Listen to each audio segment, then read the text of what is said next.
Welcome to Business Now, supported by Absa Bank Uganda, now rewarding every swipe you make with its Island Escape Card Getaway campaign. Simply use your Absa debit or credit card for payments and stand a chance to win an all-expenses-paid holiday. On the program this week, we turn our attention to Uganda's Golden Bean coffee. We explore how value, branding, and even something as simple as cupping and testing are influencing the way the world experiences Ugandan coffee. We also examine the growing business of Halal Certification, which is opening new export opportunities into the Middle Eastern markets, and AFCON Pamoja 2027 on the horizon. And finally, the elephant in the room. In an exclusive interview, the tourism industry speaks out on the impact of Ebola-related misinformation. Because of the Ebola crisis, the pandemic, we have actually had numerous cancellations, and these cancellations don't only destroy these businesses. It's important that we save an industry that employs 700,000 Ugandans. All that and more coming up here on Business Now. I'm Malcolm Sime, and you're welcome. So before we move on, let's first have a look at some of the top global business stories making headlines in the global markets and how they will affect African economies. Global markets begin the week with a sharp focus on oil after OPEC Plus agreed another production increase, even as tensions in the Middle East continue to raise concerns over supply disruptions, with crude prices remaining elevated, and investors are assessing the impact on inflation, economic growth, and energy importing economies across Africa. The world's two largest economies are once again at the center of global market attention as trade tensions and shifting supply chains starting to reposition international commerce. For African economies, the changes could present both opportunities for manufacturing investment and risks to commodity demand. Attention is also turning to major central banks this week, with investors closely watching policy signals from Europe and the United States. Now, higher borrowing costs in developed markets could influence capital flows, exchange rates, and financing conditions to African governments and businesses. This is Business Now, supported by Absa Bank Uganda, and we are rewarding every swipe we make with its Island Escape Card campaign getaway.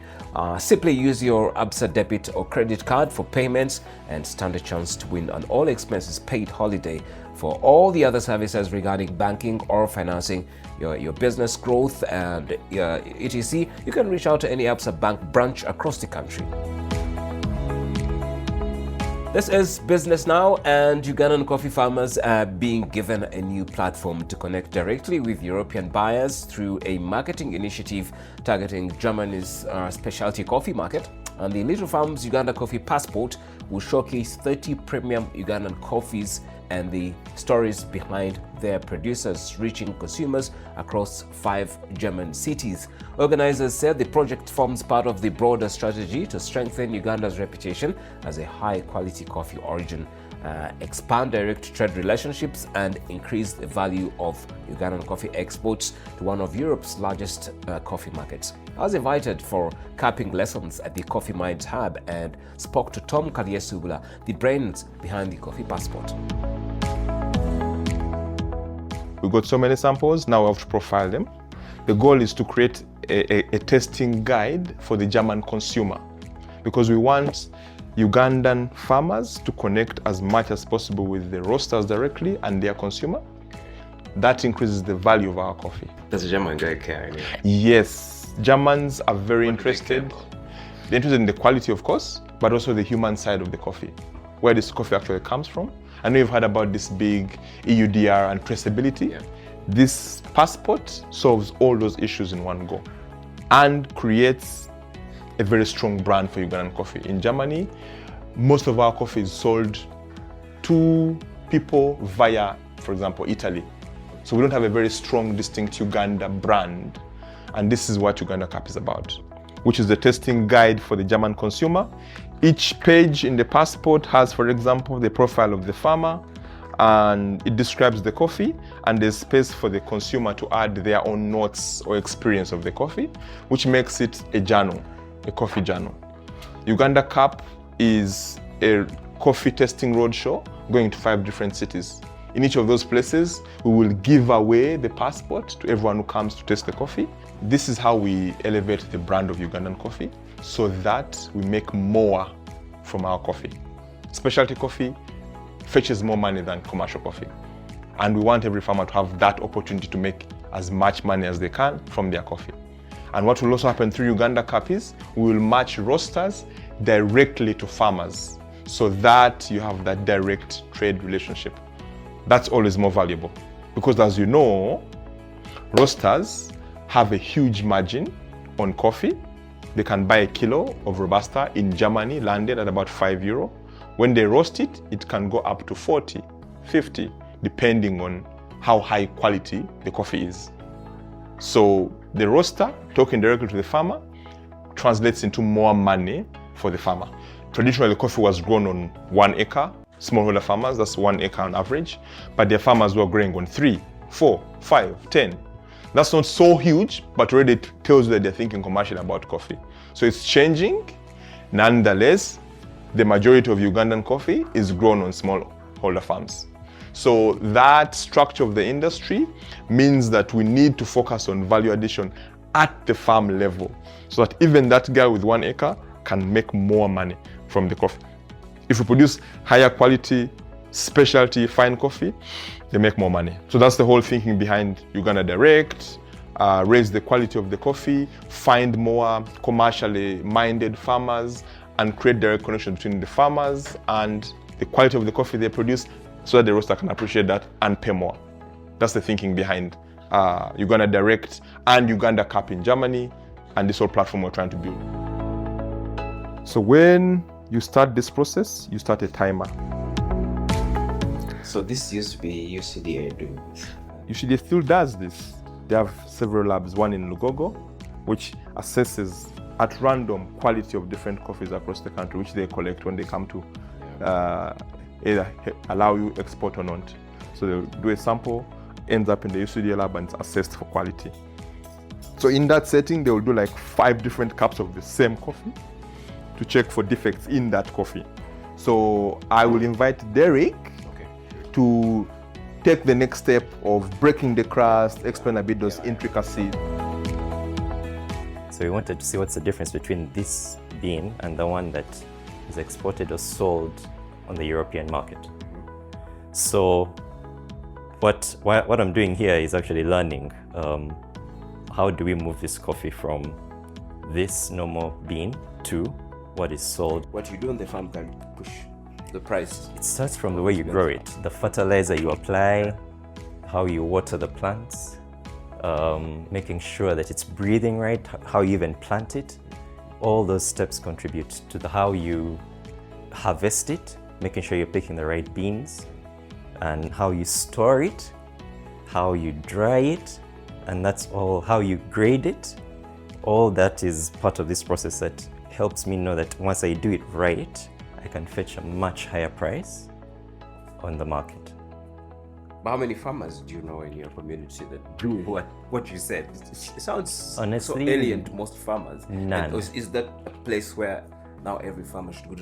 Do farmers around you have enough education to, make them come out with such a result at the end of the day? Yeah, the challenge I have match is the standards that you're talking about. The challenge that I try to sell this, for example, to my uncles, yes, who also have much bigger farms, but they were not so receptive. They thought, it's too technical. They didn't understand the terms and so on and so forth.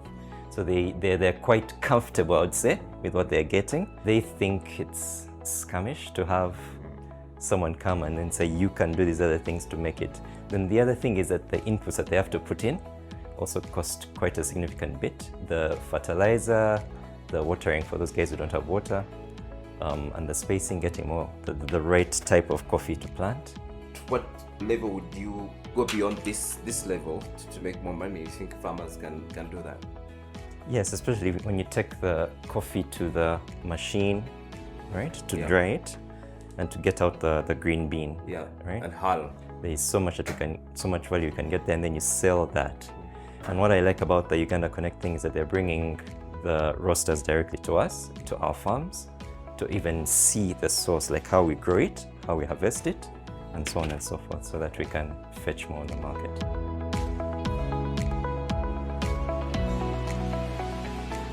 Business Now, supported by Absa Bank Uganda, now rewarding every swipe you make with its Island Escape Card Getaway campaign. Simply use your Absa debit or credit card for payments and stand a chance to win an all-expenses paid holiday.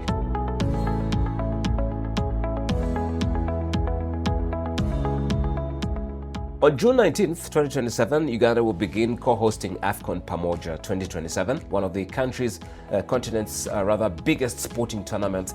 But beyond the highs and lows of football, attention is also turning to the economic opportunities it could unlock.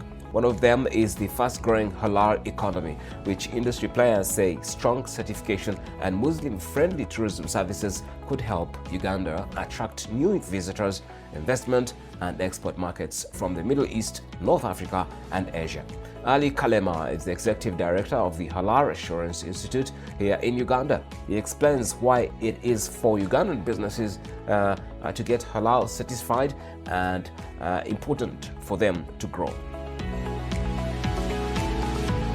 Well, we do carry out technical audits at various establishments where we assess compliance of the product to safety requirements and halal international standards to confirm that the product actually is safe and fit for consumption, including export to the Arab world.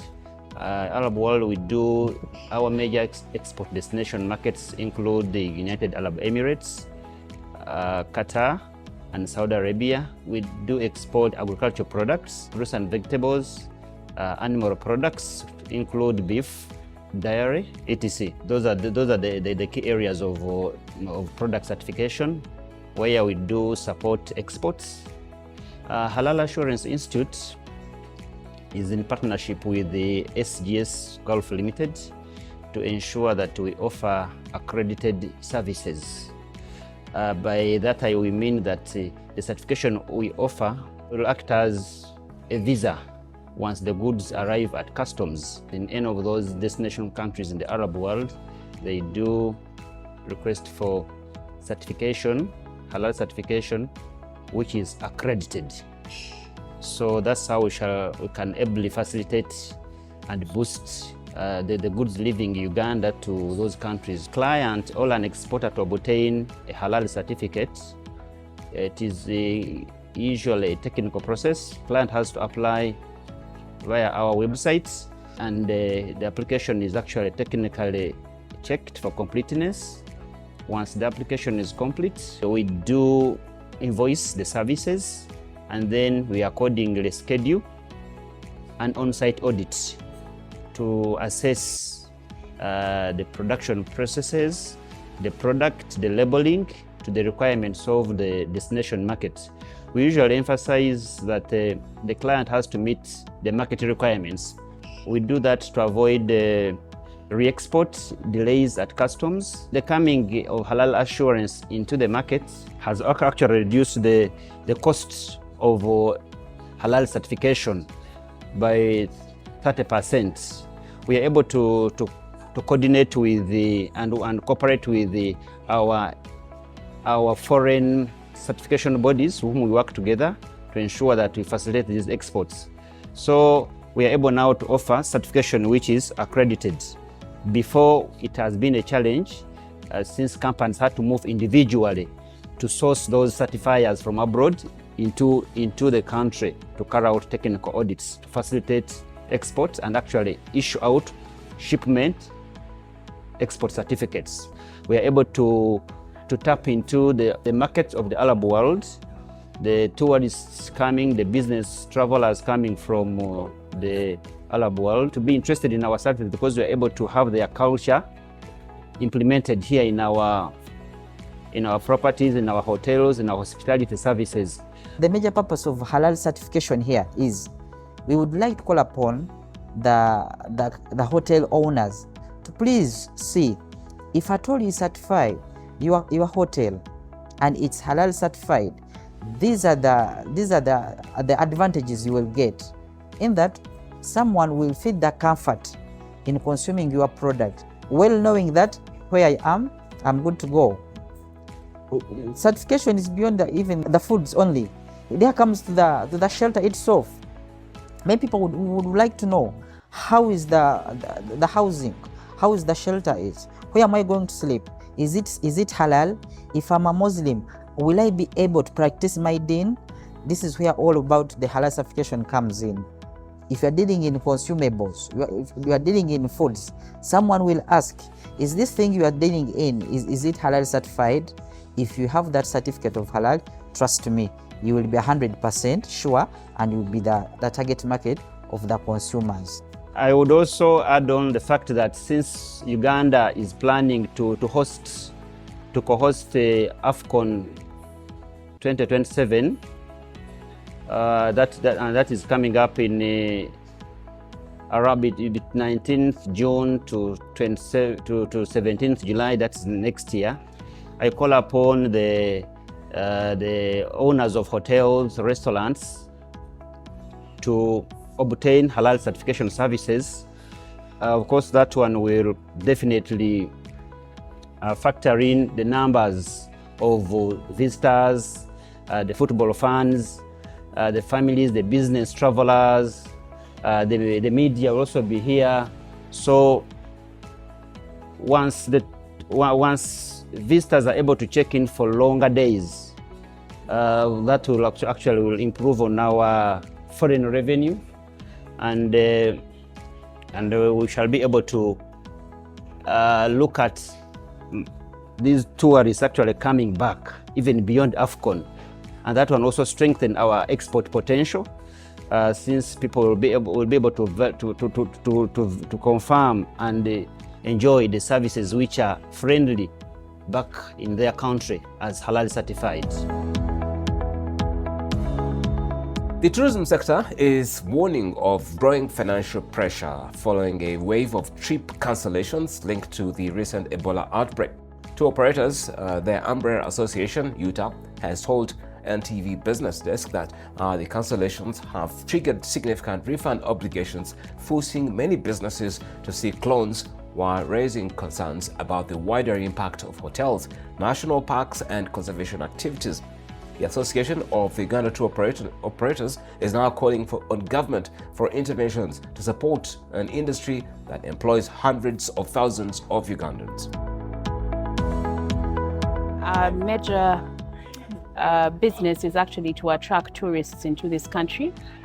And because of the Ebola crisis, the pandemic, we have actually had numerous cancellations, and these cancellations don't only destroy these businesses, but they also come with the need to refund this money. This is money that we have received over a period of 1 year, and we've had to refund this money. Some of this money has been paid to hotels, some of them to activities that these tourists are going to do, some of them into the procurement of different services. And the clients will not understand that. So the tourist will not understand that this money has been used by a tour operator or a tour operation, and will need this money to be refunded. So as we speak, there is over hundreds and thousands of dollars that are leaving this country. A lot of these tour operators have now resorted to borrowing, because a lot of this money was actually spent on these safaris. So our call to government is to come in and help the tour operations business. There are 1,600 companies that have been affected, and this trickles down to the hotels, to the stopover points, to the national parks, to the conservation agencies.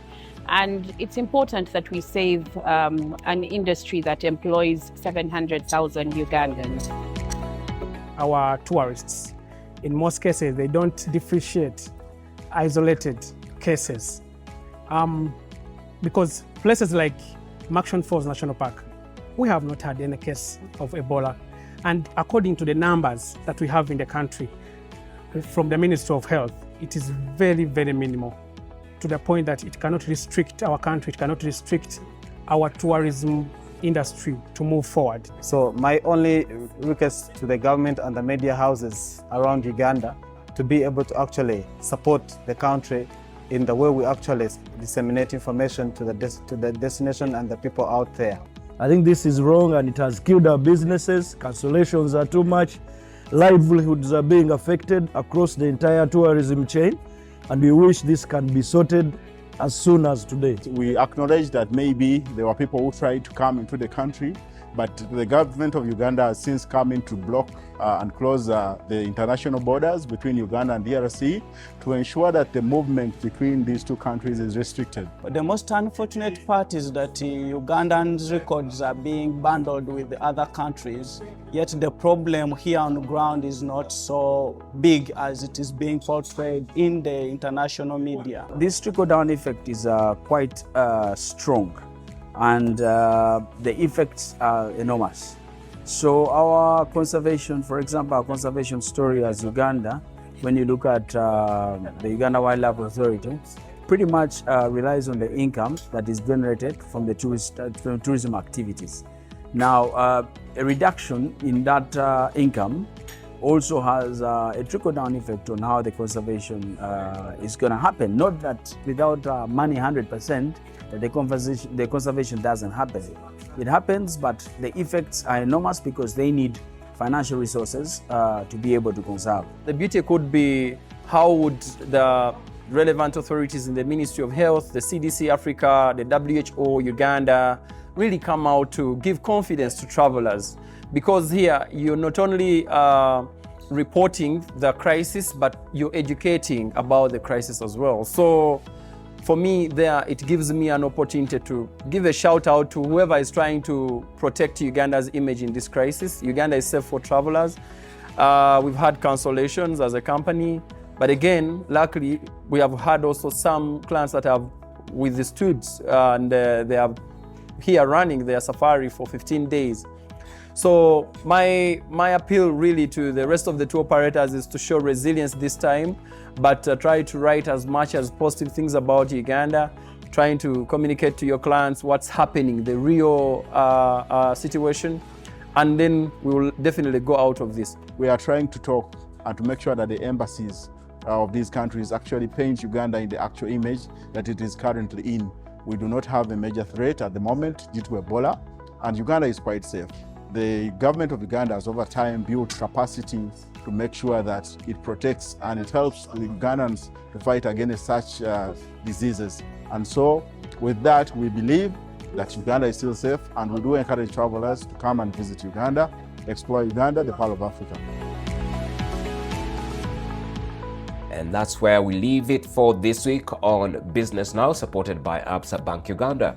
Don't forget to catch the full program again on our social media platforms or our YouTube channel. And remember to hit the subscribe button and follow NTV Uganda across all our platforms for more businesses, for business, market, and economic insights. Stay informed every day by picking up your copy of the Daily Monitor, the Business Daily, and East African. And as you plan your next holiday, remember using your Absa credit and debit card. It could take you one step closer to an all-expenses paid island escape getaway. I'm Marco Musime. Thank you very much for watching. Next up is NTV Tonight.